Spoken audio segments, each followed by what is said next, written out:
2026 has been a great year for fans of management games, and there's still a few months to go. So if you're looking for something fresh to play, don't worry, as coming up I'll be showcasing 18 great looking new and upcoming management games in 2026. From city builders to tycoons, transport sims to co-op shenanigans, this list has it all. Starting with one of the games I'm most looking forward to, it's Corsair Cove. In this pirate-themed city builder / colony sim, the seas are flooded with royal pirate hunters, and things are not looking too good for your scallywags. The game is getting published by Hooded Horse, which is always a good sign in my books, where here you'll start out with nothing but a wrecked ship, and now it's your job to build up your pirate paradise. I played the early access build, and I gotta say, I'm liking what I see so far. Everything is just so well designed, the UI, the mechanics, like from building paths to the epic ship battles out at sea. Also, the visuals are so lush and vibrant for this tropical setting, which I guess makes sense as it's from one of the studios behind Tropico 6, which again gives me a lot of hope about this release. Corsair Cove is coming to PC sometime later this year, and I cannot wait to play the full game. I just hope it's not R-rated.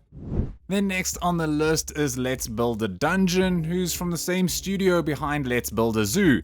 Here's a game about making games, where you'll be managing a studio trying to create the world's greatest MMORPG.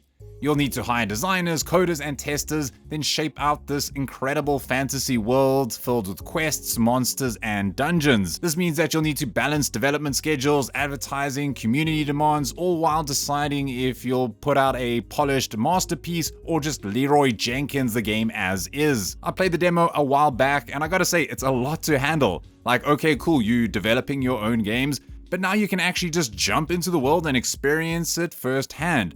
It's crazy cool, and it's got so much customization, there's a lot of drama going on with the business, and so much creative freedom as well. So if you want to run your own game studio and test the games at the same time, Let's Build a Dungeon is definitely worth checking out.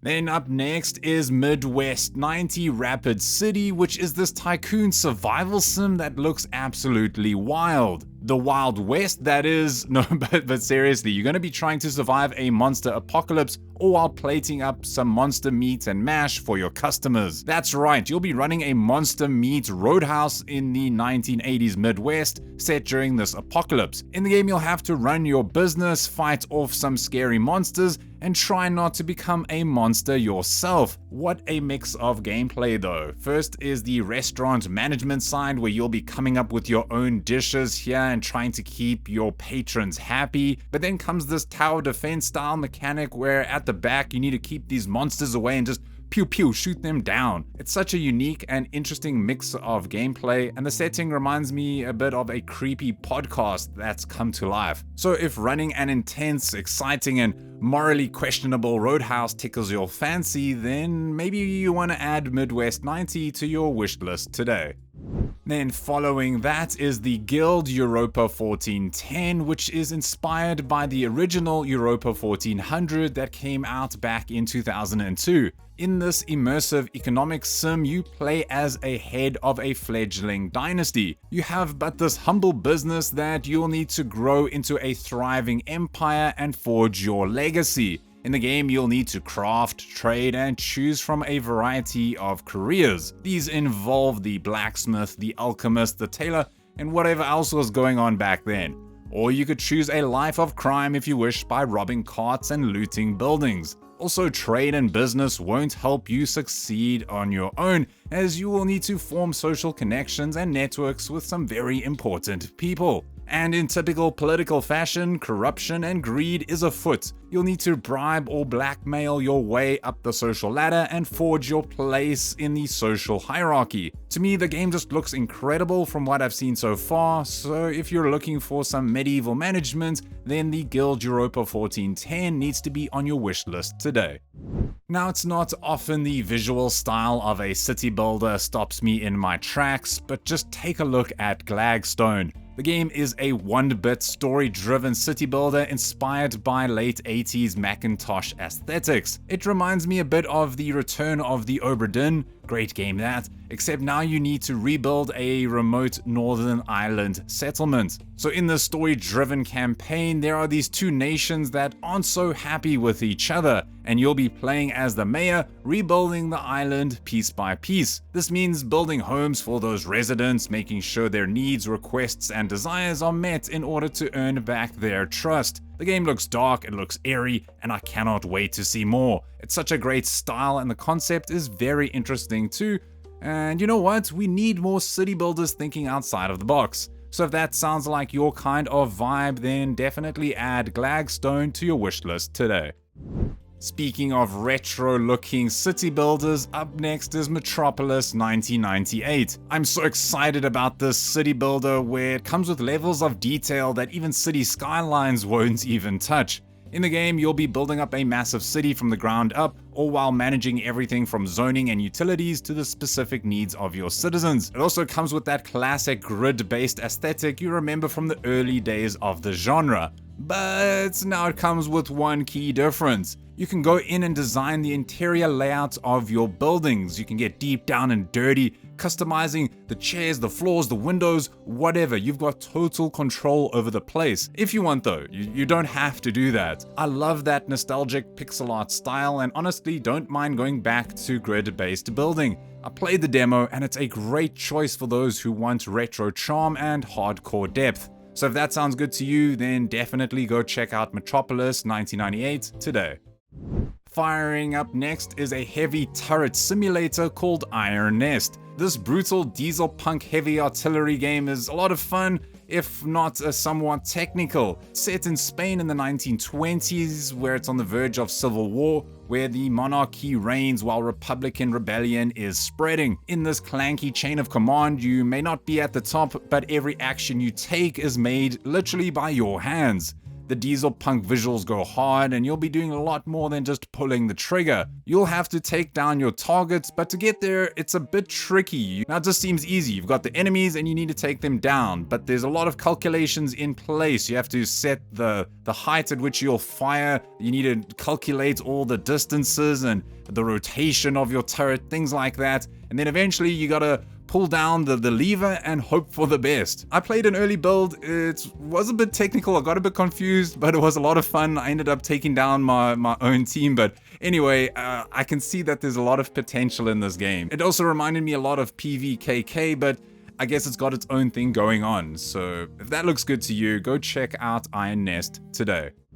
Then the next title up, we've got Pao Pao, a really cozy and wholesome co-op cooking sim. It supports 1 to 4 players, where you'll be controlling a furry character from cats to raccoons. You start off with a humble kitchen, and as you progress in this open world, you can slowly start to expand. You'll do this by adding greenhouses, an aquarium, as well as other cool buildings. It's got this day and night cycle where you can plan different activities in between spinning at your busy restaurant. The early mornings are for fishing or farming, stocking up on supplies, or just gallivanting around with your friends. Then those evenings are for some good old R&R or for potting around in your restaurant. You can do fun mini games or side quests, but keep note, you never know when you might be taking on some VIP guests or engaging in a culinary battle. So if you enjoy games like PlateUp or Overcooked and you're looking for a next co-op game to play with friends, then keep your eye out on Pao Pao. It could be a lot of fun.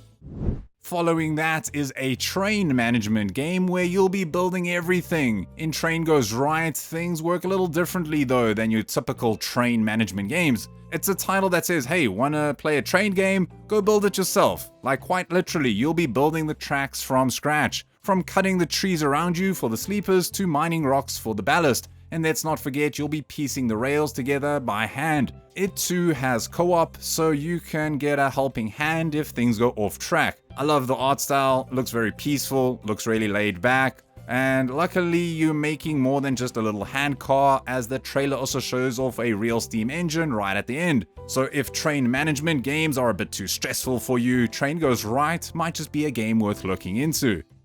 Wow, honestly, it's been a good year if you're a fan of city building games, especially with Tropico 7 on the horizon. Sure, it might look like they're just pushing out the same game over and over again, but I guess they don't have much competition in the city builders where you get to be super corrupt in a tropical paradise genre. However, they are bringing some neat things to the table. Terraforming will be a big new feature where you can flatten mountains, dig lakes, and that sort of thing. Transportation mechanics will be a bit deeper. It'll also have scalable zones, a council system, edicts, and more. Hopefully this will be enough to win fans over. It's looking very interesting so far, and it's set to launch sometime this year, so add Tropico 7 to your wishlist today if that looks good to you. The next title on the list I'm so looking forward to, I keep mentioning it, it's Bloody Hell Hotel, this very interesting take on the hotel management genre. In the game you play as a vampire who has woken up to find that your estate is in ruins and now you need to clean it all up. So why not flip it and turn it into a profitable hotel? Just picture the show What We Do in the Shadows, and Laszlo has come up with a new genius way to make some money. Maybe you'll get Bran and Toby to take the most mundane property from shabby to chic. You'll need to renovate the rooms, customize the hotel with various furnishings, and do some farming and some cooking on the side. Plus you can also make weapons and just go off and explore that dungeon. It's also great to see the devs posting some regular updates on Steam, like the latest one featuring character progression. Bloody Hell Hotel is set for release sometime later this year for PC, and I cannot wait to see more. Now, if there's one thing I love about city building games, it's sorting out that traffic and transportation management. Now, I say that phrase every time at parties, and it's still leaving an awkward silence. Well, hopefully Junxions, an upcoming title published by Hooded Horse, will change all of that. In this game, you'll need to carefully plan and build complex roads, railways, and even walkways. This game is basically just the road management side of cities' skylines, which, let's be honest, can be some of the most rewarding aspects when you get it right. It's going to be featuring multiple game modes depending on what type of challenge you're after. Like, I'm hoping to see ones like no cars or only roundabouts, that sort of thing. Plus it's going to be built for modding, so you can import custom maps, have real world vehicles, so now you can finally fix your own city's traffic nightmares. Junxions is coming soon to PC, and definitely a game to keep on your radar if you enjoy anything related to transport management. Sticking to the vehicles section, up next we've got Road Kings, Saber Interactive's trucking sim published by Focus Entertainment, and it's also going to be released on PC, Xbox, and PlayStation. Set in the US, you'll be a southern rookie driver, and it's up to you to choose how you'll make your way to the top to be a seasoned Road King. Once you're on top, you'll be handling cargo from Georgia to Florida in either solo or an online multiplayer. That means you'll interact with player-run companies and infrastructure even when they're not online. On top of that, you'll be battling brutal weather systems all over the region. Many people will be comparing it obviously to American Truck Simulator, one of the greatest all-time truck sims. And with Saber and Focus having already teamed up with games like SnowRunner and Roadcraft, expectations are very high for Road Kings. I just hope to see some more gameplay footage soon, but add it to your radar if that looks good to you. Then for a game I cannot wait to get my hands on, it's Nivalis, the cyberpunk sim that looks like a mashup of Cyberpunk 2077, Stardew Valley, and The Sims, which seems so good in my books. You start off with a tiny food stall and work your way up to owning multiple nightclubs. You can even hire managers to handle the daily grind so that you can deal with more pressing matters. Now yes, it's going to have a lot of business sim mechanics, but it's got life sim mechanics too. This means that you'll go from farming things in a greenhouse to fishing in this flooded city, all the way to spending hours decorating your apartment. And as you know me, I'm a decor diva, so I can't wait to get stuck in there. It's from the same studio behind Cloudpunk, so yeah, these guys know how to make voxel-covered cyberpunk worlds. From the gameplay footage so far, I think they've nailed the dystopian vibe, but yes, Nivalis is coming to PC sometime this year. It's been on my wishlist for so long, just get it out now. Following that is a colony sim that is a little different, but hey, you're gonna be having a whale of a time. Another game that's been on my wish list for what feels like years, but I'm sure the publishers Hooded Horse know what they're doing. In the game, you'll be deciding the best way to build a city on the back of a whale. What could go wrong? You'll need to form a good relationship with Kewa the whale and coexist in harmony as you and your people travel the galaxy on its back. As you start to build, the land in Kewa is desolate and uninhabitable, but you will soon find some small green areas with some water where you'll be gathering resources and terraforming the land or the back, I don't know. However, you'll need to find more resources on the other planets so you don't overexploit Kewa, which can lead to it shrinking. Yeah, I think the game looks super cool and interesting, so if you've ever wanted to build a city on the back of a whale and travel through space, Beyond These Stars is the one for you.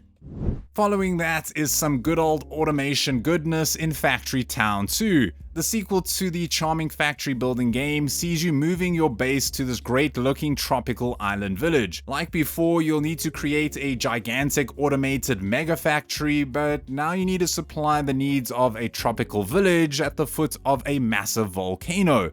The island is deserted, so now you need to build up a town from scratch by placing down houses, farms, production buildings, and a few shops. Luckily, you won't be alone, as your townspeople will soon join your island and take over necessary tasks.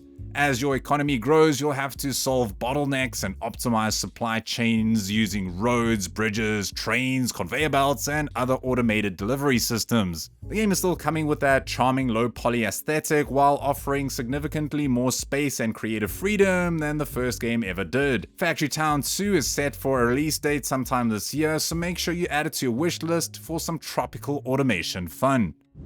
Following that is a big contender to take on Cities Skylines 2, it's Citystate Metropolis. However, don't think it's a direct copy of CS2, as like with their previous titles, the studio is focusing way more on deep political control and realistic urban growth. The game will also feature procedurally generated buildings, gridless zoning, and powerful editing tools. Plus, you'll even have more control over your city's laws and economic policies than ever before, making for a hopefully very deep experience. But I gotta say, the game looks so good, and honestly, if they manage to pull this game off, City Skylines, they're gonna be in a heap of trouble. However, even though the studio's previous titles were fun and interesting to play, they were left with a few bugs, and some felt it was a bit incomplete. But still, I'm remaining optimistic here and definitely keeping a close eye on Citystate Metropolis.